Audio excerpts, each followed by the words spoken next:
तो रक्त में दो प्रकार का चीज पाया जाएगा। तो एक तो है प्लाज्मा और एक है रक्त कणिका। प्लाज्मा पाया जाता है और रक्त कणिका। ये कितना परसेंट होता है? 55%। और ये कितना परसेंट होता है? प्लाज्मा क्या होता है? एक प्रकार का तरल होता है, पानी। पानी क्या करेगा? धोने का काम करेगा, उस कण को धोने का काम करता है। इसी में घुल कर क्या होता है? रक्त कणिका। कण समझते हैं ना, छोटा छोटा कण, है ना? उस कण को एक जगह से दूसरी जगह ढोने का काम करेगा। कौन? यही प्लाज्मा। ठीक है, तो आगे जब प्लाज्मा पढ़ाएंगे तब। अभी रक्त कणिका हम लोग देखेंगे। रक्त कणिका होता है कि कितना परसेंट? पूरे ब्लड का कितना परसेंट? 45%। और इसी में क्या होता है? ठीक है, तो रक्त कितना परसेंट होता है? 45%। रक्त नहीं, सॉरी, रक्त कणिका 45%। और इस 45% में होगा क्या क्या? आरबीसी, डब्ल्यूबीसी और क्या? प्लेटलेट्स। क्लियर है ना?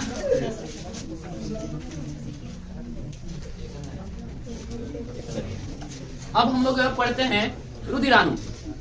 रुधिराणु का मतलब समझ रहे हैं ना? रुधिर का कण, रुधिराणु। तो रुधिराणु में कौन कौन है? देखिए, रुधिराणु कितना परसेंट होता है? 45%। 40 ऐसे लिखता है कभी कभी, तो याद रखिएगा, 45% है ना। ये कितने भागों में बटा है? 3 भागों में, आरबीसी, डब्ल्यूबीसी और प्लेटलेट्स। कितना होता है आरबीसी? देखो 99% तो आरबीसी ही होता है और 1% में दोनों होता है, डब्ल्यूबीसी और प्लेटलेट्स। मतलब आपके ब्लड में जो कण है ना, रक्त का कण, उसमें 99% क्या होता है? आरबीसी। और 1% में क्या होगा? तो 1% में डब्ल्यूबीसी होता है, प्लेटलेट्स होता है। देखो, श्वेत रक्त कण कितना होता है? 0.2। और रक्त विमानु कितना होता है? 0.8। अब रुधिर कोशिकाओं का संश्लेषण कहाँ होता है? रुधिर कोशिका यानी कि आरबीसी, डब्ल्यूबीसी और प्लेटलेट्स कहाँ बनता है? अस्थि मज्जा में बनता है। अगर आपसे ये पूछे कौन अस्थि मज्जा, लिखेंगे लाल, अस्थि मज्जा, रेड बोन मैरो। ठीक है, यहीं पे बनता है। बताइए, यहाँ तक क्लियर हो गया ना? अब हम लोग देखना है, अब हम लोग को देखना है लाल रक्त कणिका। रेड ब्लड सेल कहिए या रेड ब्लड कॉर्पस सेल कहिए, दोनों सेम है। ठीक है, चलिए, इसको किस नाम से जाना जाता है? इरेथ्रोसाइटस के नाम से जाना जाता है। ठीक है, अब देखना है कोई भी कोशिका, आप कोई भी कोशिका देखेंगे तो क्या होगा? तो इसमें केंद्रक जरूर होता है ना? और इसमें कुछ न कुछ कोशिकांग होंगे, जैसे माइटोकॉन्ड्रिया हो गया, राइबोसोम हो जाएगा, बहुत सारे, और कुछ तरल भरा हुआ होता है इसमें,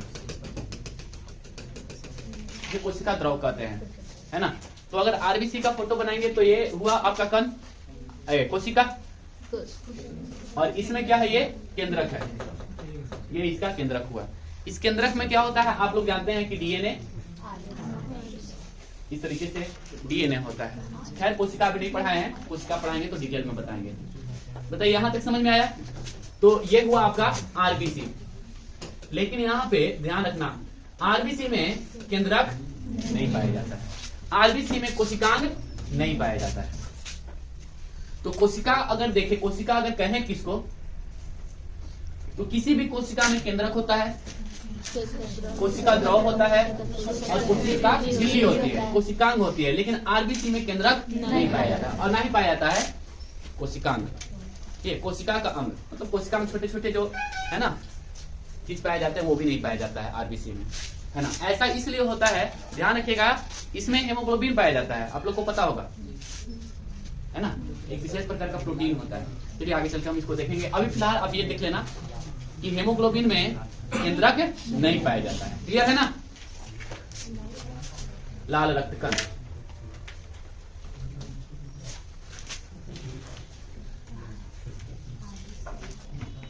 यह है चॉकलेट की जैसे एनपेनलिबेन।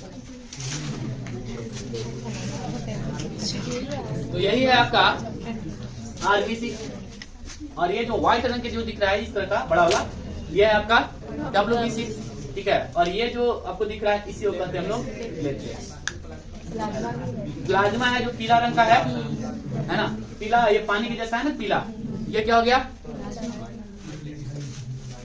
ये वाला है प्लेटलेट्स, ये वाला इस टाइप वाला, ये प्लेटलेट्स है। और ये जो पानी के कलर का है ना, ये पीला रंग का, तो ये है प्लाज्मा। और इसी प्लाज्मा में क्या होता है, ये कण जो है तैरते रहता है। क्लियर? तो इसकी आकृति कैसी होती है, तो एक होता है उत्तल और एक होता है अवतल, ठीक है ना। तो देखिए होता क्या है, इसकी आकृति उभय उत्तल होता है। उभय उत्तल का मतलब देखिए ये बाहर की ओर क्या होता है, ये इस तरीके से होता है, ठीक है ना। दोनों तरफ से क्या होता है, उठा होता है। ये समझ, एप्पल पे चॉकलेट देते हैं ना, तो लिट्टी बनाते होंगे तो थोड़ा सा अंगूठा से चाप देते हैं अंदर की ओर, है ना। तो ये है, ऐसा ही होता है आपका आरबीसी। तो ये कैसा हुआ, उत्तल।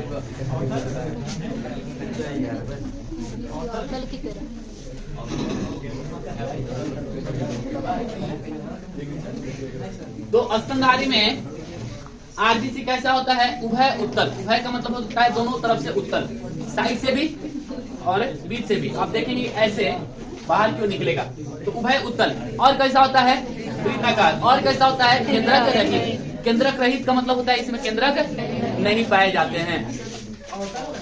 नहीं, उत्तल बाहर की ओर निकलता है। जैसे लिट्टी आप प्रेस कीजिएगा ना, तो एक तरफ अवतल होगा, दूसरा तरफ क्या होगा, हाँ, इस शेप को कहते हैं उभय उत्तल, ठीक है, उभय उत्तल। तो ये ऐसा नहीं कि अमीबा के जैसा दो भागों में टूटा फिर दो नया अमीबा बन गया। क्या होता है, ये जैसे ही टूटा ही समाप्त। तो यहाँ केवल कैसेरकू समझते हैं ना, रीढ़ की हड्डी हो, ये वाला उपस्थित हो, तो ये केवल कैसेरकू जंतु में ही पाया जाता है। क्या, आरबीसी।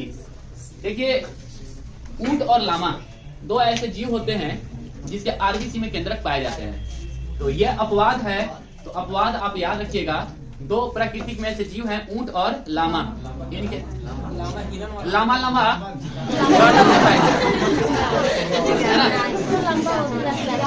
जैसा ही है ना, ऊंट भी दिखा देगा।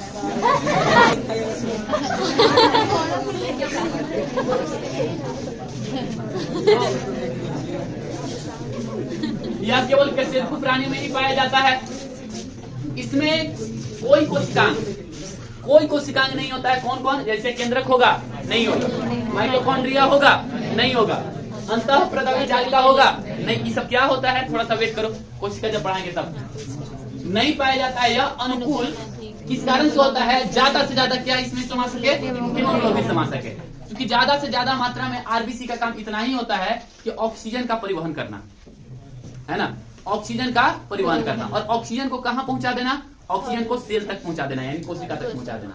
और हम जानते हैं कि किसी भी सेल में, है ना, माइटोकॉन्ड्रिया होता है ना। तो माइटोकॉन्ड्रिया क्या करता है, ग्लूकोज C6H12O6 और किसके साथ मिलकर O2 क्या बना देता है, कार्बन डाइऑक्साइड बनाता है और एनर्जी बनाता है, ऊर्जा, एटीपी के रूप में। बताइए, इतना तो हम बता चुके हैं, पहले भी बताए थे। ये ग्लूकोज है, जैसे ही कोशिका के अंदर ग्लूकोज पहुंचता है ना, और क्या, ऑक्सीजन कौन लेके गया, आरबीसी लेके गया। तो क्या होता है, माइटोकॉन्ड्रिया में रिएक्शन होगा जो कि कार्बन डाइऑक्साइड गैस बनाता है। मतलब कोई भी चीज अगर जलेगा, यहाँ पे ये जलता है, तो कोई भी चीज अगर जलेगा तो कार्बन डाइऑक्साइड तो निकलेगा ना। यहाँ कार्बन है ना, तो कार्बन डाइऑक्साइड निकला। अब ये क्या होता है, फिर ये रक्त में मिल जाता है कार्बन डाइऑक्साइड, है ना, फिर ढो के लाता है फेफड़ा में, फिर हम लोग क्या करते हैं, इसको बाहर निकाल देते हैं। बताइए, यहां तक समझ में आया। तो इसमें ये सब क्यों नहीं होता है, इसलिए नहीं होता है कि ज्यादा से ज्यादा मात्रा में क्या आ जाए, इसमें हीमोग्लोबिन आ जाए। क्लियर है ना। स्तनधारियों में ऊंट और लामा ऐसे जीव, ऐसे प्राणी हैं जिनके रुधिर, लाल रक्त कणिका यानी कि लाल रुधिर कोशिकाओं में केंद्रक पाया जाता है। किसी भी स्तनधारी के परिपक्व आरबीसी में केंद्रक, जब परिपक्व अवस्था में आ जाएगा, चाहे जैसा भी आरबीसी हो, उसमें केंद्रक, परिपक्व समझते हैं ना, पूरा बन के जब तैयार हो गया, है ना, तो आप कह सकते हैं कि उसके केंद्रक में केंद्रक नहीं पाया जाता है, केंद्रक विहीन होता है। मछली हो गया, उभयचर वर्ग हो गया, सरीसृप समझते हैं ना, रेंगने वाला। पक्षी वर्ग हो गया, ऊंट हो गया तथा लामा में गोलाकार, अंडाकार और केंद्रक युक्त लाल रक्त कण होती है। गोलाकार बॉल के जैसा है ना, और अंडाकार भी हो सकता है, और हम लोग में कैसा होता है, उभय उत्तल है ना, एंड पेन लिवेट चॉकलेट के जैसा, और इस समय क्या होता है, गोलाकार होता है। ठीक है, जैसे ही विकसित हो जाता है तो इसमें से केंद्र क्या हो जाता है, निकल जाता है। लाल रक्त कण केवल उन प्राणियों में पाई जाती है जिसके अंदर क्या होता है, कशेरुक गंड पाई जाती है। आरबीसी की संरचना कैसी होती है, सिक्के के समान होती है ना, जो कि थोड़ा सा क्या होता है, नशा होता है ना, इसे क्या कहते हैं, देखिए आपसे पूछेगा प्रकृति के अंदर केचुआ एक ऐसा प्राणी है जिसमें आरबीसी क्या होता है, अनुपस्थित होता है। आरबीसी होता ही नहीं। अब पूछेगा कि आरबीसी नहीं होता है तो श्वसन कैसे होता होगा, तो आरबीसी जो होता है नहीं होता है, कोई बात नहीं है, हेमोग्लोबिन रक्त प्लाज्मा में ही घुल जाता है। इसमें क्या है कि एक शेप दिया है कि इसी के अंदर आपको रहना है, क्या है, आरबीसी। ठीक है, कौन, हेमोग्लोबिन रहता है, ये हुआ आरबीसी, और इसी के अंदर क्या है, हेमोग्लोबिन। लेकिन केचुआ में क्या होता है, केचुआ में हेमोग्लोबिन जो है रक्त प्लाज्मा में क्या होता है, घुला, ये पार्ट रहेगा ही नहीं, ऐसे समझो, ये रहेगा ही नहीं, और इसी में ही रक्त प्लाज्मा में ही घुला हुआ होता है। बताइए समझ में आया।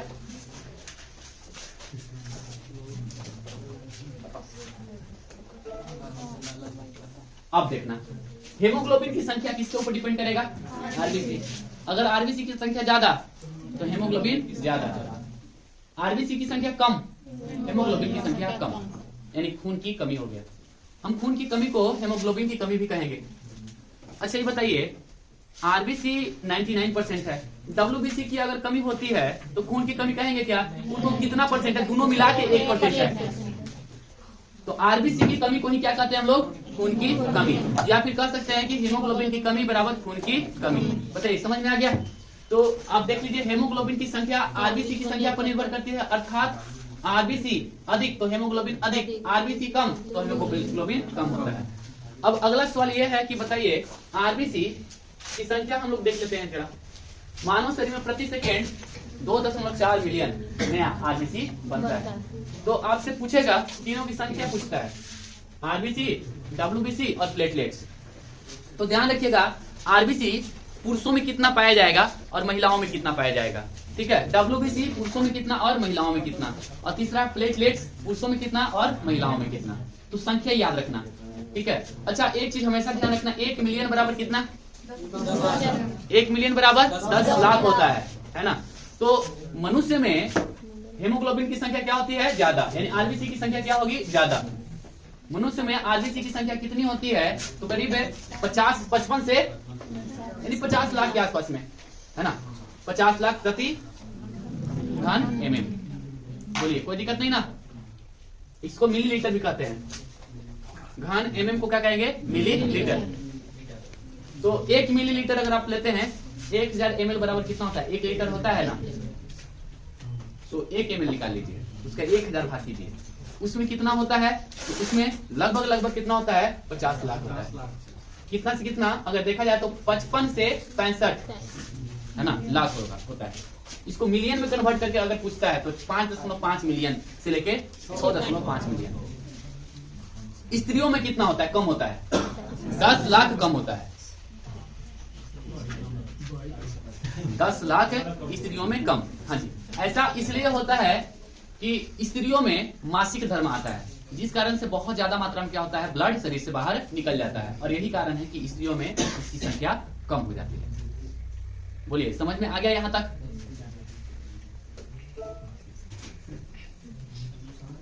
वयस्क पुरुष में कितना हो गया, 50 लाख, और वयस्क स्त्री में 45 से 55 लाख, लेकिन पुरुष में कितना, 55 से 65। इसमें ज्यादा होता है, इसमें कम होता है। ऊंट में सर्वाधिक मात्रा में पाया जाता है, संख्या याद रखना जरूरी नहीं है। आपसे पूछेगा कि बताइए कितना पाया जाता है, तो 1 करोड़।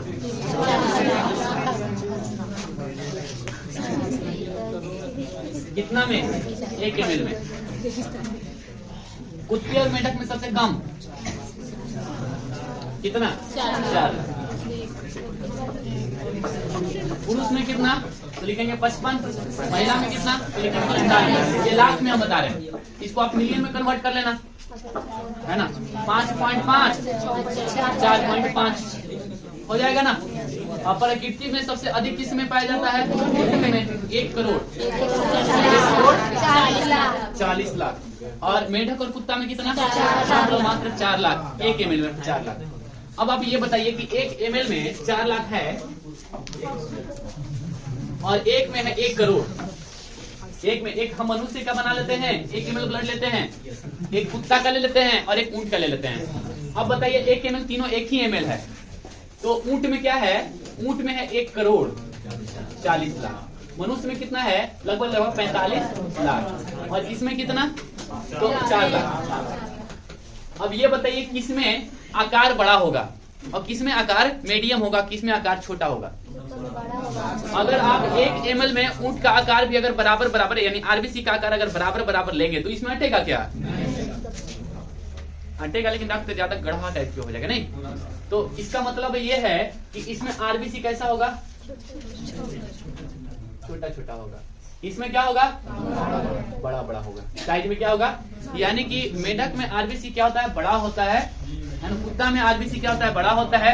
मनुष्य में आरबीसी क्या होता है? मीडियम साइज का होगा, मीडियम साइज का होगा। तो बताइए, इस समझ में आया? अगर हम आपसे ये पूछ दे कि बताइए कि प्राकृतिक में सबसे बड़ा आरबीसी किसमें पाया जाएगा? कुत्ता में। और कुत्ता या फिर मेढक में। तो मेढक में सबसे बड़ा पाया जाता है। कितना mm का होता है? माइक्रोमीटर का होता है 75। सर इतना डेप्थ में पढ़ना जरूरी है नहीं, तो सिर्फ इतना याद रखो कि प्राकृतिक में सबसे बड़ा आरबीसी किसमें पाया जाता है? मेढक में पाया जाता है। कितना माइक्रोमीटर का? 75। ये आंकड़ा याद है तो भी ठीक, नहीं याद है तो भी ठीक चलेगा, क्योंकि आप नीट का तैयारी नहीं कर रहे हैं। अगर नीट की तैयारी करते तो ये आंकड़ा इंपॉर्टेंट था, याद करना ही था। नहीं तो नीट की तैयारी नहीं कर रहे हैं तो चलेगा, ये सब पूछता ही नहीं है। ठीक है, आगे चले। प्रकृति के अंदर सबसे छोटा कस्तूरी मेरी के अंदर पाई जाती है। इसका साइज कितना होता है? 2.3 माइक्रोमीटर होता है। मानव शरीर में 7.2 माइक्रोमीटर का होता है। याद रखना, मानव का अगर याद रखना है तो याद रख लेना, है ना। हमको पूरा भी